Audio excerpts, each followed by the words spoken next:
Something quietly changed in Nigeria's banking system, and many people did not notice it. No announcement from the president, no press release, just a message from your bank. From January 19, 2026, Nigerians may start paying a 7.5% VAT or VAT not on food, not on fuel, but on bank transfers and USSD transactions. Yes, every time you send money with your phone, there could now be an extra charge attached. This affects Opay, Moniepoint, commercial banks, microfinance banks, and USSD users. Basically anyone who does not carry cash around anymore. So the real questions are, what exactly is this tax? Who ordered it? And why is it landing at a time when Nigerians are already stretched thin? Let's slow this down and break it apart with facts, not panic. First, this is not a brand new tax that just appeared from nowhere. Nigeria's 7.5% VAT has existed for years. What is changing now is where the government is choosing to enforce it. Until recently, most everyday banking actions felt free or at least predictable. Now the tax authorities have issued a directive to start adding VAT to certain banking service charges. According to the notice sent out by Moniepoint, the VAT will apply to mobile app transfer fees, USSD transaction charges, and card issuance fees. What this means is important. The tax is not on your money, it is on the service fee the bank charges you. So if a transfer fee is 50 naira for instance, the VAT is 7.5% of that 50 naira, not 7.5% of the money you are sending. That distinction matters, and many people are already confused about it. Moniepoint openly said this is not a price increase by them. They are only acting as a tax collectors for the government, remitting the money to the Nigerian Revenue Service, formerly FIRS. So this is not Opay's idea, it is neither Moniepoint's policy. It's a government enforcement decision landing on digital banking users. And that brings us to the real issue Nigerians are worried about.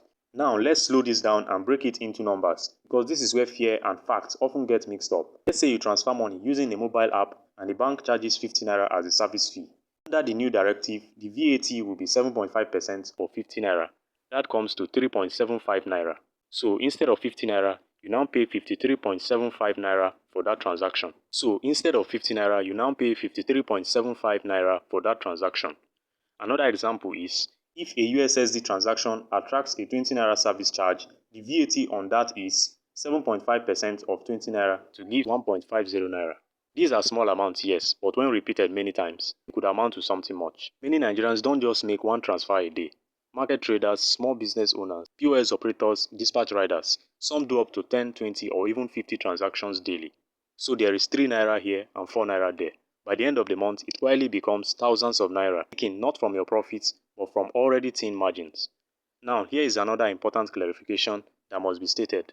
Your savings and interest are not taxed. Money sitting in your account is neither touched. The VAT applies only to service charges, not to your balance or income. Banks also say this VAT will be clearly itemized on your transaction statement. You will see it separately, not hidden. So technically, the policy is transparent. But policy being transparent does not automatically make it fair or timely, which leads to the biggest questions Nigerians are asking right now. If this VAT has already existed, why enforce it now, when digital banking is no longer a luxury but a survival tool? This is where the debate really begins. Government officials will argue one thing: this is not a new tax.